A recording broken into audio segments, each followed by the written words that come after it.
All right, cool. Thank you very much. The next fixture that we are previewing will take place at Loftus First Stadium on Saturday evening, and it will be Mamelodi Sundowns, team that finished second last season in the Nedbank Cup, playing up against Sibanye Golden Stars, joined here by Coach Miguel Cardoso from the home team, Mamelodi Sundowns, just to preview that fixture.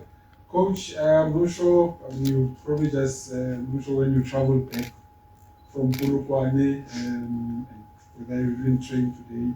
Have you had a chance to, prepare for this one? Have you done your homework on Sibanye's? Was it difficult, maybe, finding information on them? And then what can we expect come the weekend? So good afternoon, gents, ma'ams. It's a pleasure to be here with you. And thank you very much for your question. Just to introduce, it's very funny because with seeing all these micros in front of me. I remember one press conference I had, I was a little bit upset. And there's a moment I punched the table and everything fell in front of me. All the journalists were so upset with me because everything fell, and something like, so very, very interesting moment. Regarding your question, I have to speak the truth. We arrived very late yesterday in Joburg, and basically I took the decision to give a day off to everyone. So today we do work with the players that had necessity to and being taken care by the medical department. I myself in the morning started to obviously prepare the next match. My staff during the last days already worked on our opponent. It's an opponent that we went to see live. The last game we didn't had much more information before, but now we are more than aware of which kind of team we're going to play. It's a match that we need to play with a big respect, like all the matches that we play, considering our opponent and not thinking about where they come from, but what they want from the match. Because if you look where they come from, maybe you can make already a mistake in the way you approach the game. So we're gonna approach the game in a very serious way. That's the only way you can win the tricky matches that usually cups bring. So we don't want to get to be surprised. We want to be very serious, and I'll be very serious on the way I demand our players to face the game. This is not only respect by our opponent, it's respect by ourselves, it's respect for the competition, because it's a very important competition that we want to arrive in the last stage, and then obviously play to win.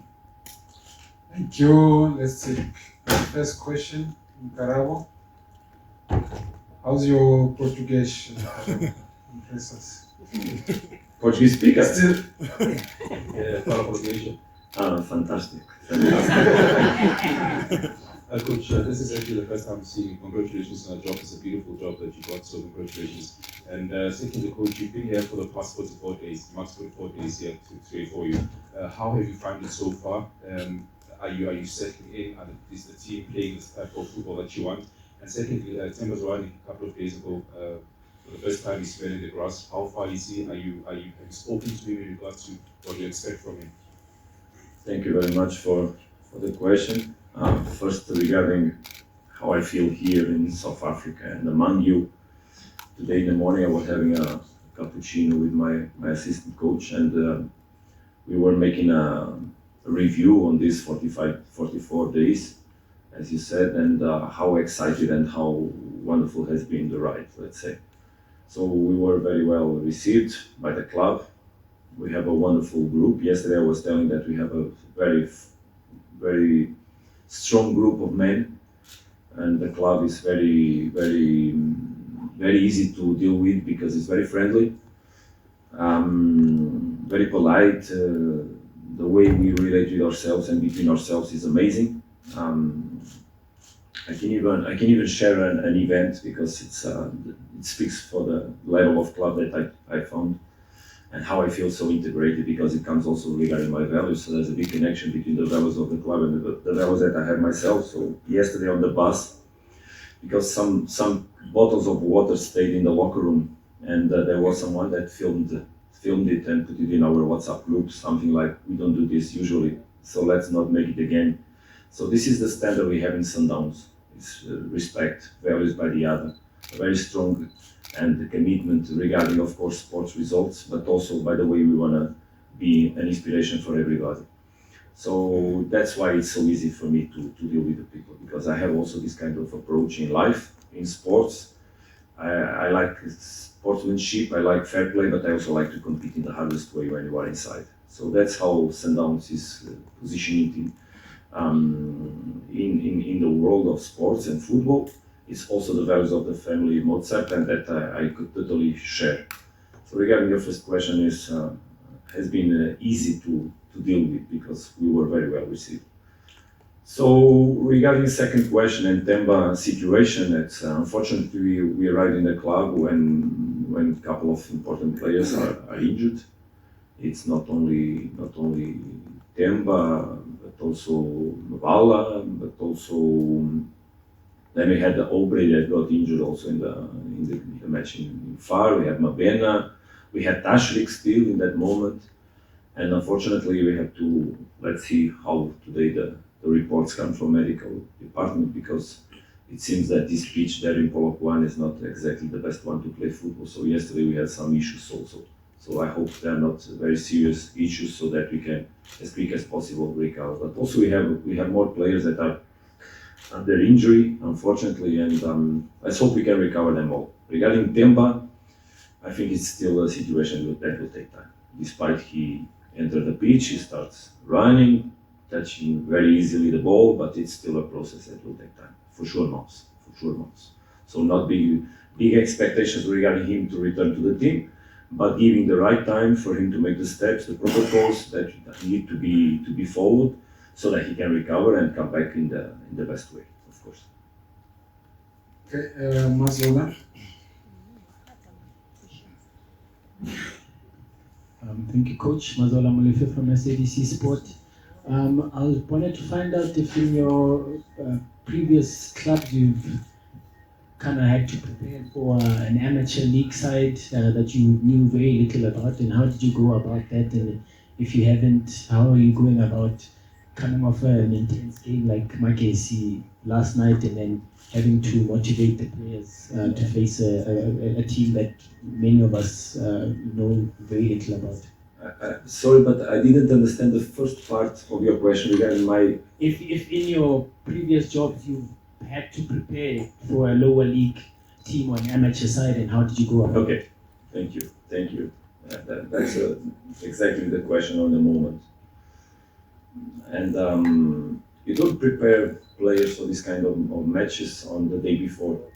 You need to prepare an attitude in a general and regular basis. That's what we've been doing since we arrived in the club, so that we understand that it's not a matter of who you play against, it's a matter of how you want to be, how you want to live.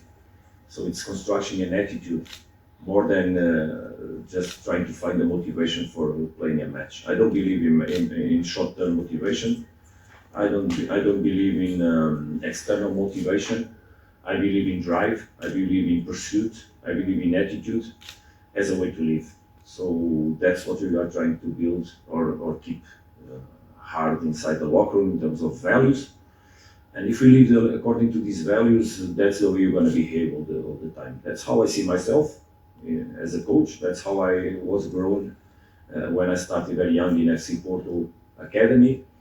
And I'm happy that I had there 9 years. And then on my career, I went in several clubs where the demands to win are very strong. Shakhtar Donetsk, for example. And then in professional football, also several experience on that level. So I believe much more, just to repeat it again, on growing something that is common to everybody, putting everybody in the same level, putting everybody in the same thoughts, understanding that how you prepare every day is what makes the difference, and now how you're gonna face a certain moment during the season.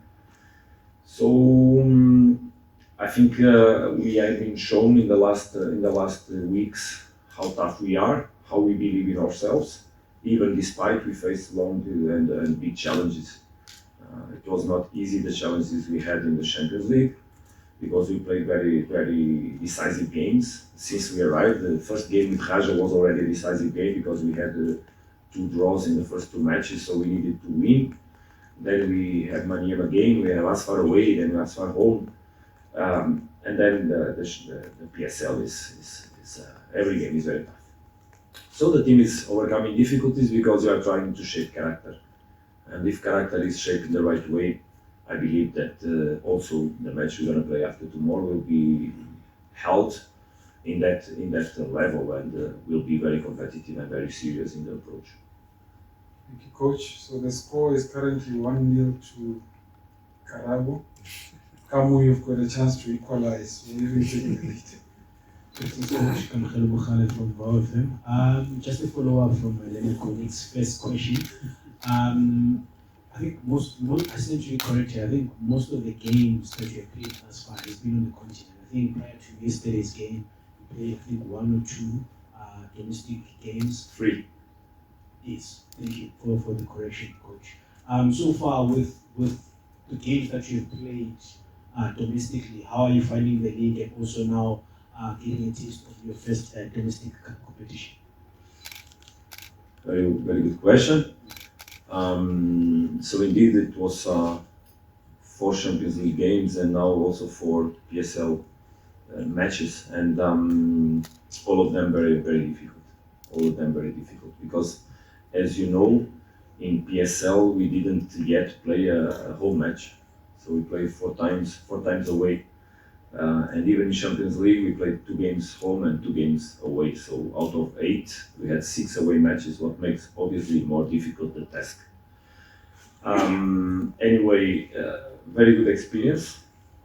We have wonderful fans around the country.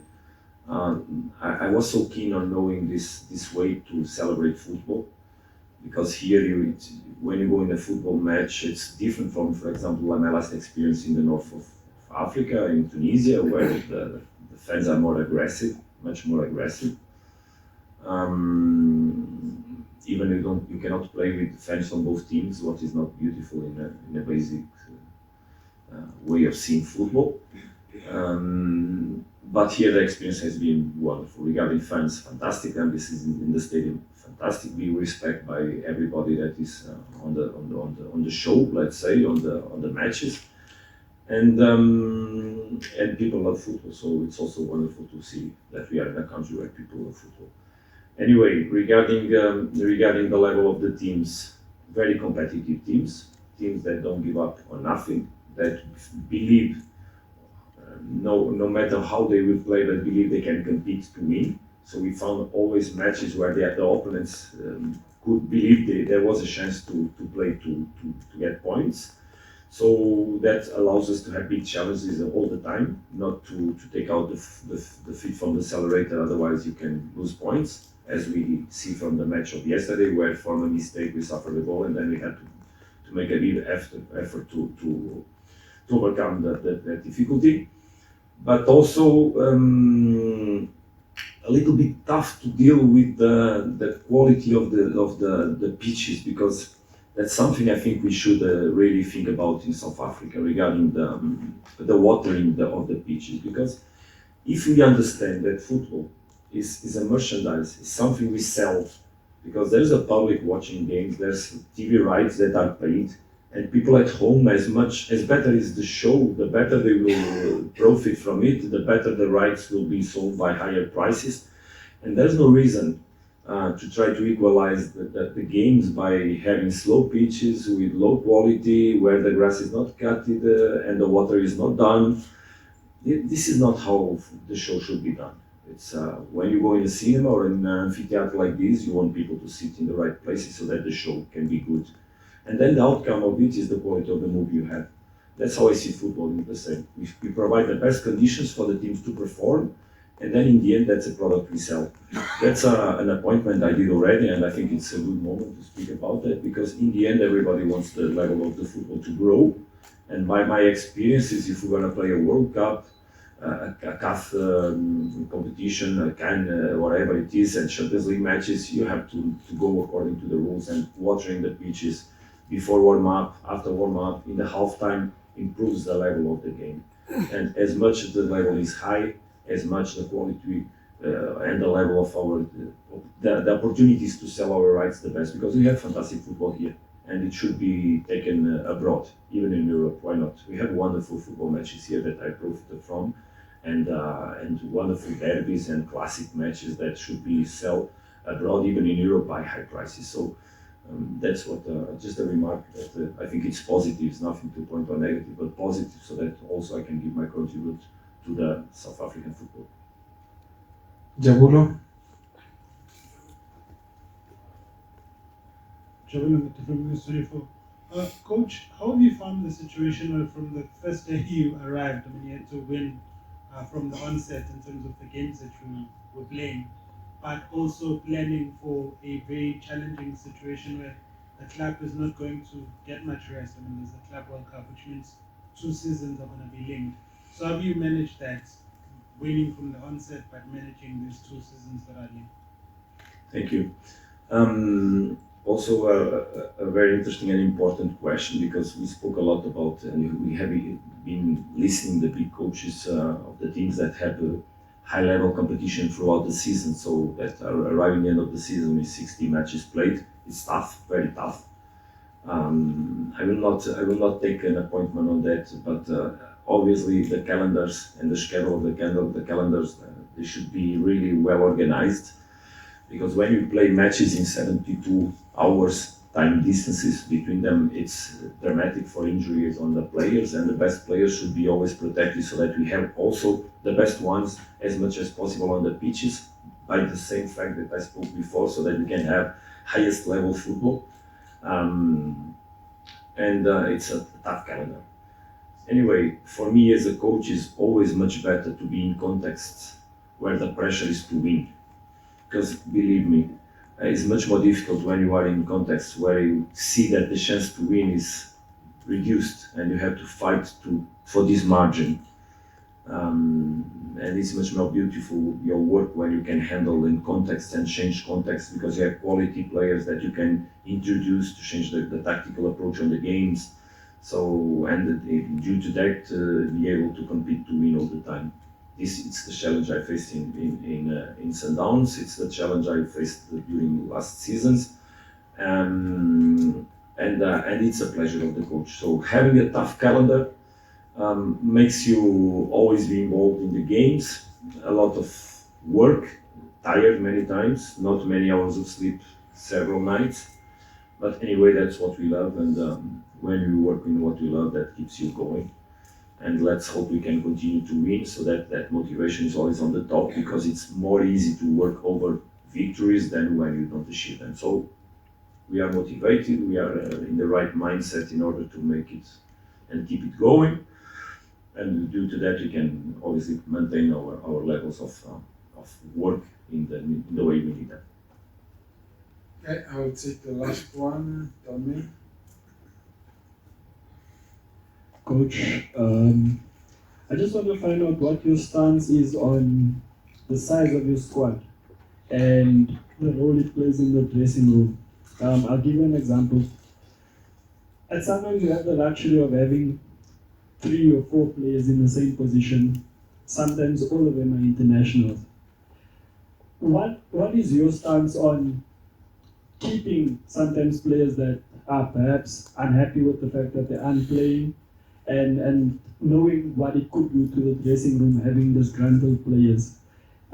Just your stance on that. Are you happy to let players go if they aren't in your plans, or do you keep them around as good to have, nice to have players? Thank you. I totally understand your question, despite it's a very sensible question. I cannot speak by the past. What I can speak is by the talks that we have been having in the club, between the sports direction, the board, the president and the chairman, and myself. Obviously, we understand that it's not easy in South Africa to put on loan in the right contexts the level of players that also we have and also come from our academy. So sometimes the situations of having players don't come necessarily from the fact that we want to keep them. It also comes from the fact that we try to find the right environment so that they can indeed give the next step. And the club is trying to make it. Probably during the season we'll have surprises regarding how we approach ourselves in terms of giving a space, a competitive space for our basically youngsters after they get out of the academy from this key team, and how they can close the gap between this key team and first team, so that they don't stay for 2-3 years, as you said, being non-extra, because they are not extra, they just demand from me extra work to give training sessions to all of them, and sometimes it's very hard.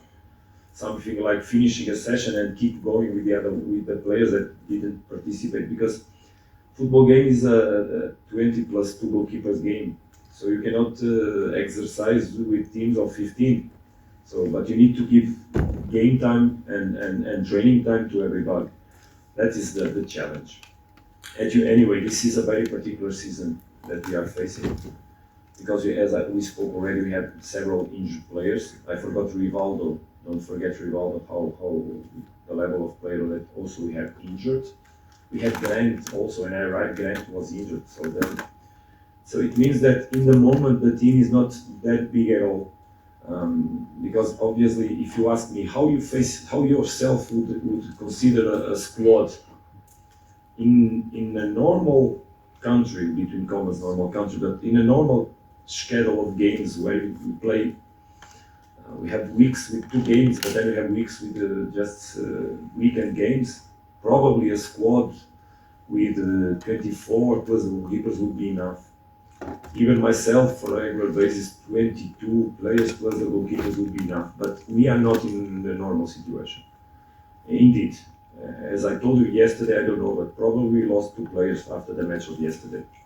So, and probably the same from the same position, because you saw that Mudau Kurisu, he got out after 20 minutes, and then also Morena Tapelo got out.